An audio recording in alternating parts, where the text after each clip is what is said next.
I am currently the co-chair, well, co-founder and co-managing director of the Fund for Democratic Communities Reform Foundation in Greensboro, North Carolina. But I'm also the chair of the board of the Southern Reparations Loan Fund, fairly newly created loan fund in the South as part of a financial cooperative that's being built nationwide on the basis of non-extractive finance. That doesn't leave people worse off after having borrowed money for a business activity than before, and also based on the idea of radical inclusion, making loans to people that traditional lending institutions never dream of, because we don't care who you are or what your credit score is. We just want you to have a business idea that is collective, community-based, cooperative, and owned by many people, not just individuals, and rooted in the idea of maximizing benefits to the community rather than maximizing profit. So that's the kind of lending we engage in the Southern Reparations Loan Fund. So the topic of this is something, as part of the Truth and Reconciliation process in Greensboro, North Carolina, that took place several years ago. It was about an incident that had taken place in 1979 with the murder of 5 organizers who were part of the Communist Workers' Party. And I ended up in that process being part of the local organizing committee. I got a chance to draft the mandate of the commission as well as drafting the selection process. I served on the selection committee as a co-chair, and I also testified before that commission. So I actually have some direct experience in a truth and reconciliation process in this country. At a later point, I had the opportunity to go to South Africa and spend some time talking to some people there who had been involved in the truth process that took place there, which we have to understand. The one in Greensboro, the one in South Africa, are problematic. In South Africa, they talked about feeling now that they have the crown but not the jewels. So there's many of the economic realities that existed before the political transformation that took place around 1994, rising Mandela's power, are incomplete in such a way that the conditions for the masses of the people have substantively changed in many regards.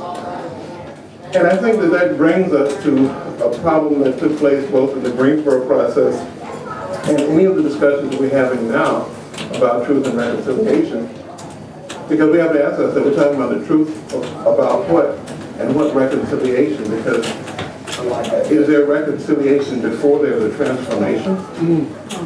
We live in a country, and it amazes me sometimes how easily people talk about the great founding of this country and its wonderful constitutional commitments, when I know for a fact that this country was founded in genocide and the enslavement of people, and that the property that is enshrined and respected in the Constitution was largely the property of owning bodies of black folks whose capitalized value was used to trade for, but not only that, they were used as collateral for the establishment and underpinning of the entire financial structure of the country. And even at the end of that war, the Jim Crow system that came into place, the violent Jim Crow system, the incredible violence that took place point after point, represented a real incomplete transformation even then. And to think about more recent transformations, the civil rights movement itself, I think, needs to be looked at in very broad terms, in terms of its relation also to the Cold War. Because a lot of people, some of us sometimes act like, during the 60s and the civil rights movement, that was the first time black people had the courage to stand up for their principles. No, absolutely not. We had a lot of courage and got shot and killed for it. Rosewood, Tulsa, Wilmington, North Carolina, Eupholia, I hope I'm pronouncing it right, Eupholia, Alabama. Anybody know about the election? Eufaula. Okay, see? I've only read the word, I've never heard it talked about, which is instructive in itself, because in 1874, 3 years before the compromise that supposedly sold out Reconstruction, there was a coup where the white shirts came in there and overthrew the existing election and took arms and prevented people from voting. And it wasn't the last time that happened. Okaloosa, Louisiana, the Memphis race, there's an incredibly rich history. So what happened, Wilmington, North Carolina was a military coup in 1898. What happened in the 1960s was that during the Cold War, the federal government shifted sides.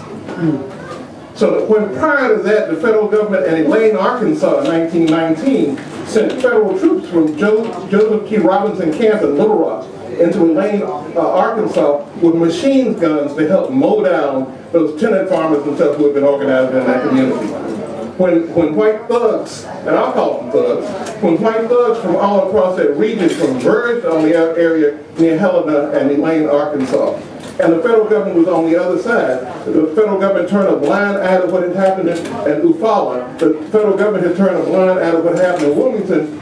But in 1957, they sent federal troops to Little Rock, Arkansas, where I lived, about a mile from my house. I lived from Little Rock Central High School in 1957. And the armed federal troops, the 101st Airborne out of Fort Campbell, Kentucky, went there to let 9 black children go to school without being killed. And had the federal government been on the other side, then much of what we know as the modern civil rights movement had taken place the same way. So we have to ask ourselves, what is the transition? Because can we actually at this point depend on the federal government to remain on the side of civil rights? I think we have to ask ourselves some questions about that and understand that as we're talking about reconciliation, I'm not quite sure why yet. Have we reached a point when there is some massive transformation that has taken place where we're ready to reconcile the past? Because my contention is that the truth about everything I've just talked about is largely unknown. In fact, American history is so terrible that you would dare not teach it to children. It's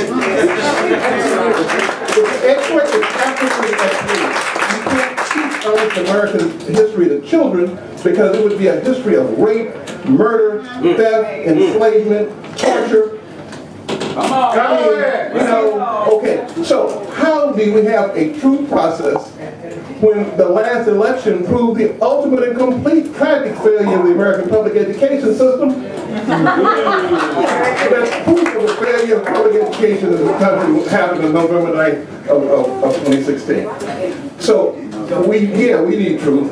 And when we have truth, we will need reconciliation. But I think we are far, far, far away from the truth-telling that really needs to take place. And the last short thing I want to say, in South Africa, I heard this from Bugani Finka, who was one of the people that had been involved in the South African truth process that came to help us in Greensburg, North Carolina. And he talked about a man, we'll call him Thabo, who had years before been violated by Mr. Smith. Mr. Smith had been promised immunity, though, if he would come and tell the truth of what he had done. So Mr. Smith and Thabo were there in a meeting together. And so Mr. Smith said, yes, I want to admit that I stole your cow, and I understand it caused you great difficulty and all, and I understand the hardships and all it caused your family, and I am truly sorry. I want to apologize for it. Because again, the promise of amnesty, if you fessed up to what you had actually done, you could be granted forgiveness for it. And so Thabo really was visibly moved by this and really appreciated it, and they hugged, and they shook hands, and they probably prayed together. Then Mr. Smith turns to walk out the room, and Thabo said, but wait, what about my cow? And Smith goes, this has nothing to do with the cow. You're ruining our reconciliation. But it's got everything to do with the cow. And I would say the same with this idea that people are talking about guaranteed annual income. It's like somebody stole your cow and then they offer you a supply of butter. Well, if you give me back my damn cow, I can give you butter. So we who have been stripped away from our capacity to be productive in this system, that hasn't changed yet. And when it does, I want to have some truth-telling and a lot of reconciliation about it. Up until then, that's the battle that we have to engage in, building